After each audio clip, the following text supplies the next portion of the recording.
আতিনা ফিদ দুনিয়া হাসানা রাব্বিক ওয়ারহামতা জাওয়াজ আনতাল আযুল আকরাম। রব রব রব, এই রবের কথা জিজ্ঞাসা করবে কবরের মধ্যে। মান রব্বুকা, জিজ্ঞাসা করবে না মান রব্বুকা, কি বলবো? রব্বি আল্লাহ, রব্বি হাসবি জাল্লাল্লাহ, মা ফি কলবি গায়রুল্লাহ, নূর মুহাম্মদ সাল্লাল্লাহ, লা ইলাহা ইল্লাল্লাহ, লা ইলাহা ইল্লাল্লাহ, রব্বি, সবাই বলে রব্বি হাসবি জাল্লাল্লাহ, মা ফি কলবি গায়রুল্লাহ, নূর মুহাম্মদ সাল্লাল্লাহ, লা ইলাহা ইল্লাল্লাহ। রব্বানা রব্বানা রব্বানা।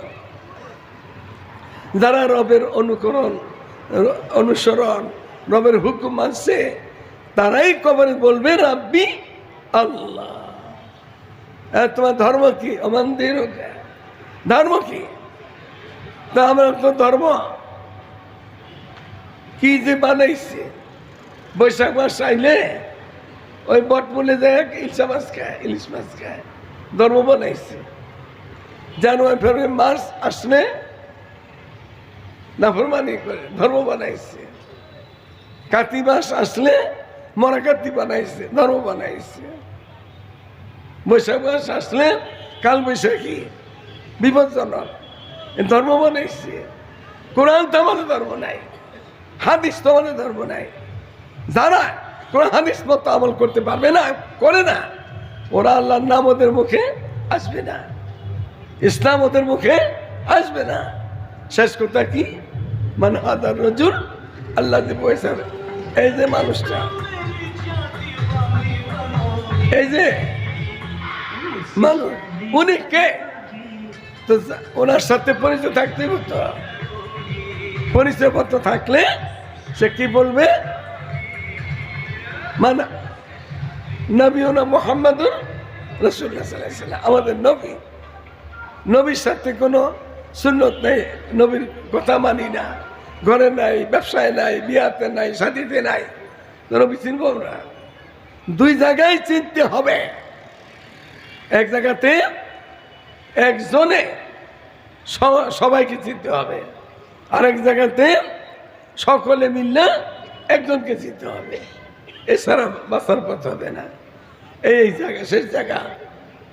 নবী আলাইহিস সালামের চেহারা মোবারক দেখানো হবে কবরের মধ্যে।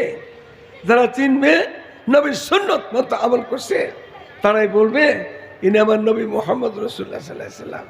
আর না হইলে কি বলবে? হা হা লা আদরি, জানি না, কিছু জানি না, চিনি না। যখন নাকি 300 জবাব দিবে, ফেরেশতারা আসবে সাথে সাথে আর বলবে কি? নাম নাম, কেন আমাদের আরুস, ঘুমা, নতুন জামার মতন ঘুমা, আর কেউ তো ডাকবে না তোমাদেরকে, ঘুমাইতে থাকো।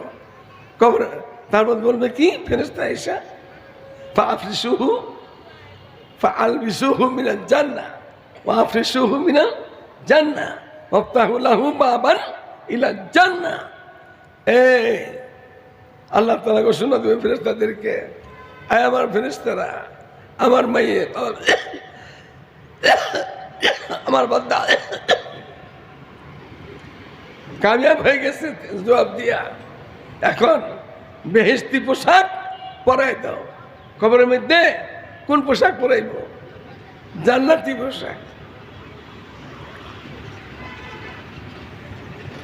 দামি কাপড়, কম দামি কাপড় কিছুই থাকবে না। ইমানদারের তো থাকবে না, বেঈমানের তো থাকবে না। ফাফরিসুহু মিনাল জান্নাহ ওয়ালবিসুহু মিনাল জান্নাহ ওয়াফতাহু লাহু বাবান ইলা জান্নাহ। আমার এই মাইয়াতকে, আমার বান্দাকে জান্নাতি পোশাক পরায় দাও, জান্নাতি গালিচা বিছায় দাও, জান্নাতের দিকে একটা দরজা খুলে দাও। বিকল্পে যে নাফরমান মানুষকে খুন করে, মানুষকে গম করে, কোন হাদিস মানে না, এই সমস্ত নারী হোক পুরুষ হোক ওখান থেকে উত্তর দিতে পারবে না। তখন কি হুকুম আসবে? ফেরেশতাদের হুকুম দিবে, বলবে এই আমার ফেরেশতারা এ নাফরমান, ওদেরকে ওয়ালবিসুহু মিনান নার ওয়াফরিহু মিনান নার ওয়াফতাহু লাহু বাবান ইলান নার, জাহান্নামী পোশাক আরে পরাই দাও, আর জাহান্নামী গালিচা বিছাই দাও, আর জাহান্নামের একটা দরজা খুলে দাও। এই 3 সওয়ালের জবাব ঠিক করছি আমরা? ঠিক করছি সবাই? 3 সওয়াল উত্তর দিবে পাস, না উত্তর দিতে না পারলে ফেল। মানুষ আমরা তো সবাই মরণশীল, চলে যাব। জান্নাতি আর জাহান্নামী 2 ভাগই তো ভাগ। বিসমিল্লাহির রহমানির রহিম। ফারিকুন ফিল জান্নাহ ওয়া ফারিকুন ফিস সাঈর। এক ভাগ বেহেশতি, আরেক ভাগ জাহান্নামী। এখন আপনি আমি কোন দলে আছি?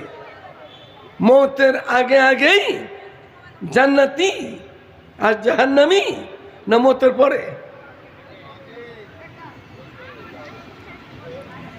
আপনি তো বেহেশতে যাবেন, আর তো জাহান্নামে আল্লাহ দিয়ে দিব। এই বেহেশতে যাওয়াটা মৌতের আগে না মৌতের পরে? সন্দেহ আছে কিছু লোকে, সবাই বলে না। আপনার ছেলে রোহিতপুর হাই স্কুলে রামেনকান্দা ম্যাট্রিক পরীক্ষা দিতে গেছে, পরীক্ষা দিয়ে আসছে। কিছুদিন পরে খবর হয়েছে ছেলেরা পাস করছে, আর একটা ছেলে ফেল করছে। এই ফেল আর পাস পরীক্ষার আগে না পরীক্ষার পরে?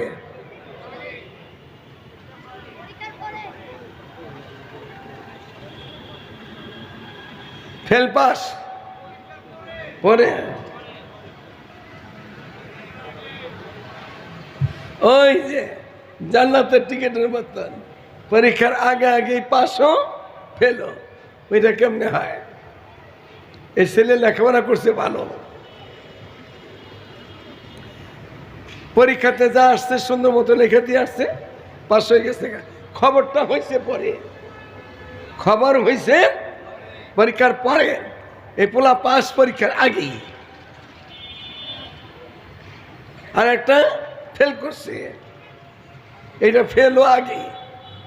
মার মটকা, নানি দাদির মটকা চাইল নিয়ে বেঁচে গেত রাস্তায়, বাবা খাইতো, এটা খাইতো, ওইটা খাইতো, লেখাপড়া করে নাই। পরীক্ষাতে তার আসছে, মাথা ঘুরায়, কিছু চোখে দেখে না, কলম চলে না, ফেল। এই ফেল কি আগে না পরে? আগেই ফেল রয়েছে, আগেই পাশে রয়েছে। মুসলমান জান্নাতে যাবে মৌতের আগেই, সে বেহেশতি, সে মৌতের আগেই বেহেশতি। মৌতের পরে 3টা সওয়াল হবে, এই সওয়াল 3টা তার সামনে আসবে। যেমন কলেজের হলে গেলে, স্কুলের হলে গেলে, মাস্টার হলে গেলে সওয়ালগুলো আগেই তৈরি করা হয়েছে। এখন লেখা দিয়ে আসছে, ভালো করছে লেখাপড়া, পাস হয়ে গেছে গা, লেখাপড়া করে নাই, ফেল হয়ে গেছে গা। বহ মুসলমান অবশ্যই বাদে আমরা মুসলমানরা, আমাদের জান্নাতে যাওয়া না যাওয়া মৌতের আগে আগেই সব শেষ, মৌতের আগে আগেই সব শেষ। যারা আল্লাহর হুকুম ঠিক মতো মানছে, চলছে, এরাই কবরে 3 সওয়ালে পাস করবে, জান্নাতি হয়ে গেল। আর যারা নাকি রোজা নাই, নামাজ নাই, হজ নাই, যাকাত নাই, হালাল নাই, হারাম নাই, যত উল্টা আছে সব করছে দুনিয়া, এগুলি 3 সওয়ালে জবাব দিতে পারবে? এগুলি আগেই ফেল, আগেই ফেল হয়ে রয়েছে, জাহান্নামের দিকে আগে গেল গা, আগেই পাশ হয়ে রয়েছে, সওয়ালের জবাব দিয়ে জান্নাতে ঢুকে গেল গা। আল্লাহ তাআলা আমাদেরকে এই 3 সওয়ালের জবাব সুন্দর মতো তৈরি করার তৌফিক দান করে। কবরের মধ্যে নবী আলাইহিস সালাম উম্মতের চিনতে হইব, নবী সাহেবকে আমরা চিনতে হইব, আবার নবী, আবার নবী। আর হাসরের ময়দানে সমস্ত উম্মতকে নবী সাহেব চিনতে হইব। আমার উম্মত আমার উম্মত। আমাদের আয়সা বিবি আয়সা সওয়াল করছে হুজুর সাল্লাল্লাহু আলাইহি সাল্লামকে, আল্লাহ রাসূল সাল্লাল্লাহু আলাইহি সাল্লাম হাসরের ময়দানে শুধু তো আপনার উম্মত থাকবে না, আপনার মুসলমান থাকবে, হিন্দুরা থাকবে, তো হাসরের হিন্দুরা থাকবে না?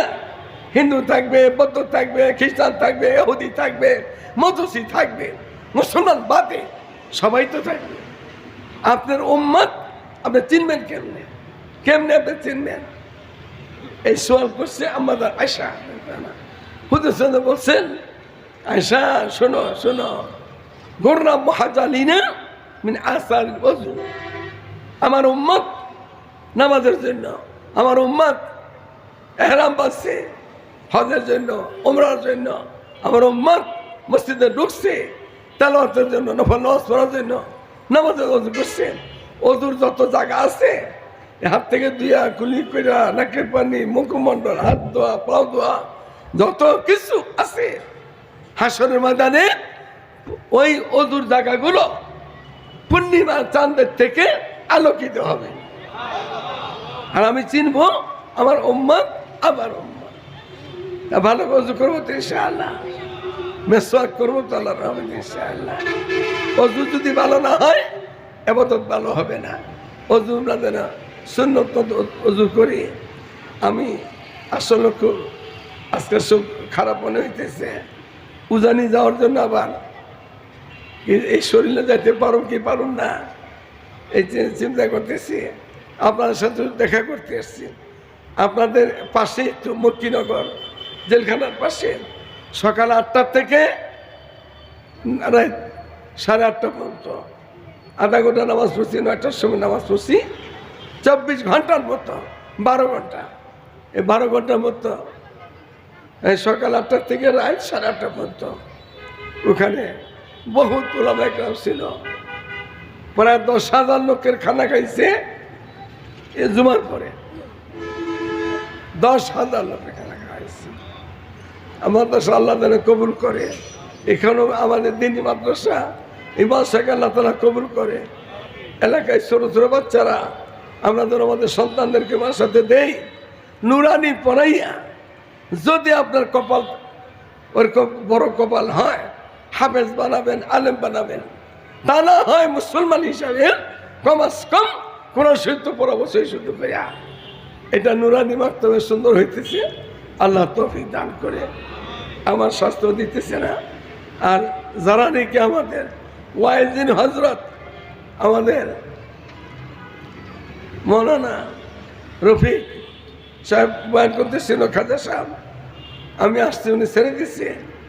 আরও যারা ওয়াইজিন ওনার ওয়াজ করবে, আমি আপনাদের থেকে এই মুহূর্তেই বিদায় নিতেছি।